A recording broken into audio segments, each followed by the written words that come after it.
ब्रह्मांड की विशालता के संदर्भ में मानवता की उपलब्धियां जैसे इमारतें और संरचनाएं बौनी प्रतीत होती है। जैसे माउंट एवरेस्ट का आकार जुपिटर की तुलना में कितना छोटा है। विज्ञान के अनुसार पानी की उपस्थिति अन्य ग्रहों पर जीवन के लिए संभावनाओं को दर्शाती है। यह खोज ब्रह्मांड में जीवन की संभावनाओं को नई दिशा प्रदान करती है। प्लूटो को ग्रह के दर्जे से हटाकर बौना ग्रह घोषित किया गया, जो यह दर्शाता है कि हमारे ज्ञान में भी सीमाएं हो सकती है। इस बदलाव ने हमें समझाया कि खगोल विज्ञान में विकास निरंतर होता रहता है। पृथ्वी से जब हम अंतरिक्ष में जाते हैं तो हमें पृथ्वी की वक्रता दिखाई देती है। यह दृश्य हमें पृथ्वी के आकार और उसकी विशालता का एहसास कराता है। सूर्य की विशालता अद्वितीय है, इसमें 13 लाख पृथ्वियों को समाने की क्षमता है। इसके गुरुत्वाकर्षण का प्रभाव सभी ग्रहों और क्षुद्र ग्रहों को अपनी ओर आकर्षित करता है। अन्य तारे, जैसे सीरियस ए और वेगा, हमारी सूर्य से भी बड़े हैं।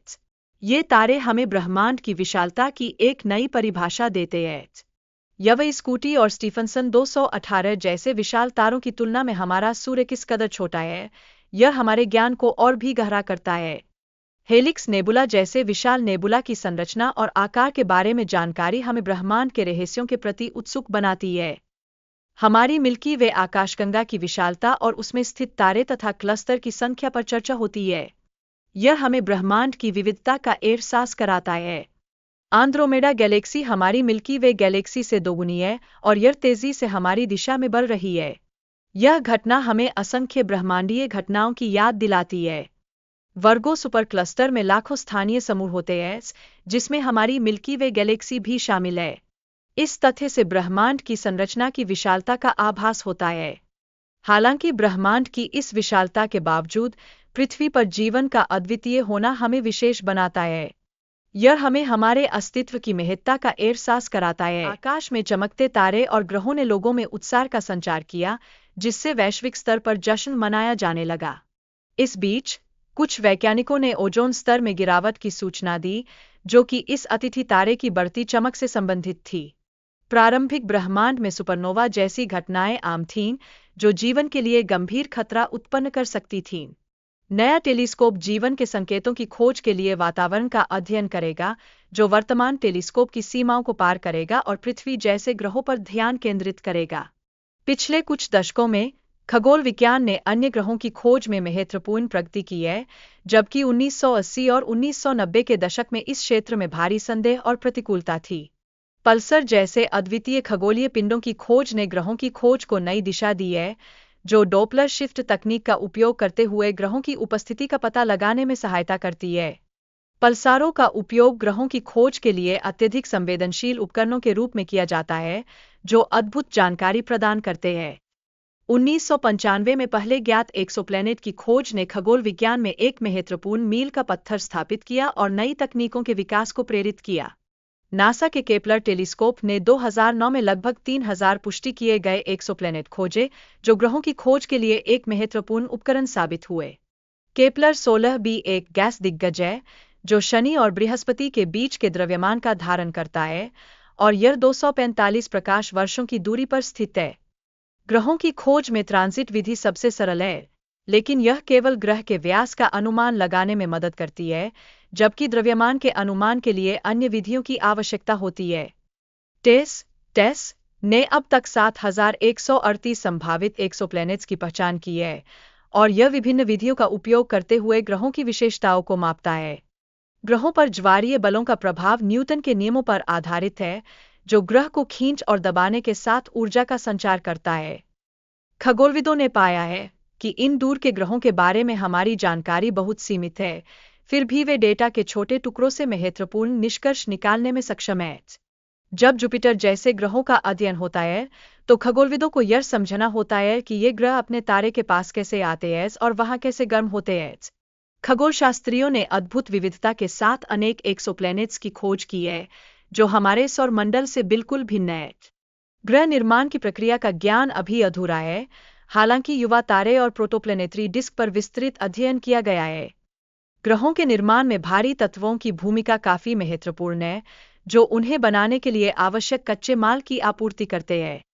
सुपरनोवा विस्फोट ने आसपास के क्षेत्र को विकिरणित किया, जिससे जीवन के लिए गंभीर खतरा उत्पन्न हुआ और एक सुरक्षित वातावरण निर्माण में बाधाएं उत्पन्न हुई।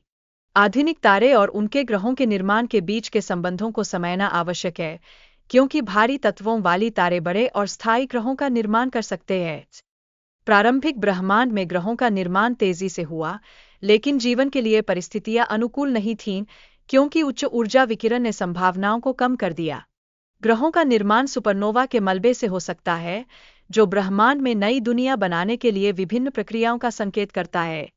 ग्रहों का निर्माण प्रारंभिक अरब वर्षों में बहुत तेजी से हो सकता है, जब पहले सितारों ने जीवन के लिए आवश्यक तत्वों को समृद्ध किया। अग्निनाशक विस्फोटों और गुरुत्वाकर्षण अस्थिरताओं के बावजूद ब्रह्मांड ने ग्रहों का निर्माण किया और कहीं न कहीं जीवन की संभावनाएं बनी रहीं। हाइड्रोजन, कार्बन और ऑक्सीजन जैसे सरल तत्वों से बने क्यूर बेल्ट के ऑब्जेक्ट्स प्रारंभिक ब्रह्मांड में उत्पन्न हुए थे। प्रारंभिक ब्रह्मांड में कई पीढ़ियों के तारे बनने से इंटरगैस क्लाउड समृद्ध हुए, जिससे ग्रहों के निर्माण में सहायता मिली। प्रारंभिक ब्रह्मांड में बड़े ग्रहों की संभावनाएं थीं, जिन्हें हाइड्रोजन और महासागरों से युक्त हेन वर्णस कहा गया। मेतुसेलह के चारों ओर संभावित जीवन की संभावना है, जो संभवतः अपनी चंद्रमा पर बर्फीले महासागरों में विकसित हुआ हो। इस जीवन की सुरक्षा बर्फ के आवरण द्वारा हो सकती है, जो इसे प्रारंभिक ब्रह्मांड के खतरों से बचा सकती है। यदि यह जीवन विकसित हुआ, तो यह मिल्की वे के विकास का गवाह हो सकता है, और इसके पास एक अद्वितीय जीन संबंध हो सकता है। 20 मीटर आकार का एस्टेरॉयड पृथ्वी पर बड़े पैमाने पर तबाही मचा सकता है। उदाहरण के लिए, 1968 में इसी आकार का एक एस्टेरॉयड साइबेरिया में गिरा था, जिसने काफी नुकसान किया। अगर एस्टेरॉयड का आकार केवल 1 मीटर हो, तो इसका विस्फोट 43 मेगाटन के बराबर होगा। यह विस्फोट दुनिया के सबसे शक्तिशाली हाइड्रोजन बम के बराबर होगा, जो इसकी विनाशकारी क्षमता को दर्शाता है। एक अन्य एस्टेरॉयड, बिनु, जिसकी लंबाई 500 मीटर और वजन 78 किलोग्राम है, का विस्फोट इतनी ताकतवर हो सकता है कि यह किसी भी महाद्वीप को नष्ट करने की क्षमता रखता है। यह इसकी गंभीरता को स्पष्ट करता है।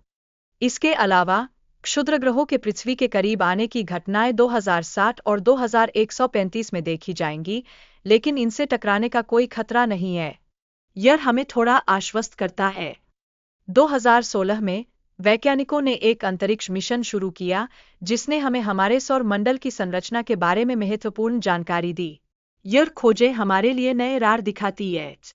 भविष्य में संभावित टकराव से बचने के लिए वैज्ञानिक नई तकनीक विकसित कर रहे हैं, जिससे करोड़ों लोगों की जान बचाई जा सकेगी। यह प्रयास निश्चित रूप से हमारी सुरक्षा के लिए महत्वपूर्ण है।